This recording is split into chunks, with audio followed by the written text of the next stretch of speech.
আসসালামু আলাইকুম সুপ্রিয় দেশবাসী। ঢাকা বিশ্ববিদ্যালয়ের কেন্দ্রীয় ছাত্র সংসদ নির্বাচন ডাকসুতে 5টি জিতেছে স্বতন্ত্র, আর ভিপি সাদিক কাইমের নেতৃত্বে সাধারণ সম্পাদক সহ সমস্ত পদগুলো শিবির জিতেছে।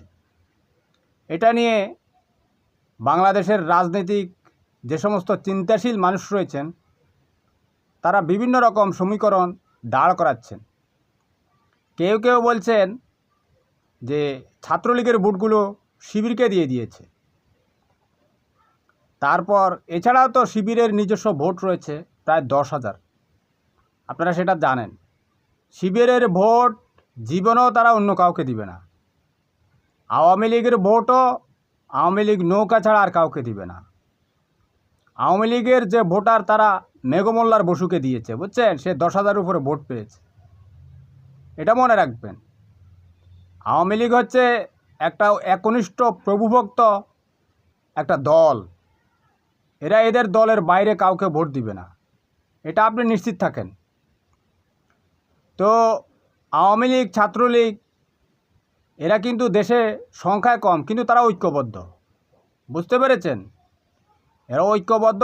এরা ভিতরে ভিতরে সবাই সবার সাথে যোগাযোগ এবং সম্পর্ক রক্ষা করে থাকে। এদের ব্যাপারে হুঁশিয়ার। আপনারা দেখেছেন জুলাই আগস্টে কিভাবে তারা ঐক্যবদ্ধভাবে পুরো জাতির উপর গণহত্যা চালিয়েছে। টেকনাফ থেকে তেঁতুলিয়া, নোয়াখালী থেকে লক্ষ্মীপুর, ঢাকা থেকে সিরাজগঞ্জ, চট্টগ্রাম থেকে বগুড়া, বাংলাদেশের প্রতিটি প্রান্তে তারা রক্ত ঝরিয়েছে। অর্থাৎ তাদের সমর্থকরা বাংলাদেশে তাদের রাজনৈতিক প্রতিদ্বন্দ্বী মনে করে না, শত্রু মনে করে। অর্থাৎ শত্রুকে হত্যা করে ফেলা হচ্ছে আওয়ামী লীগের এক এবং অভিন্ন মতামত, এবং তারা এটা স্বাধীনতার পর থেকেই করছে। আওয়ামী লীগের ভোট যারা নেবেন, আপনারা জানেন না এরা কালসাপের চেয়ে ভয়ঙ্কর। আমি তাদের উপর গবেষণা চালিয়েছি, তথ্য অনুসন্ধান করেছি।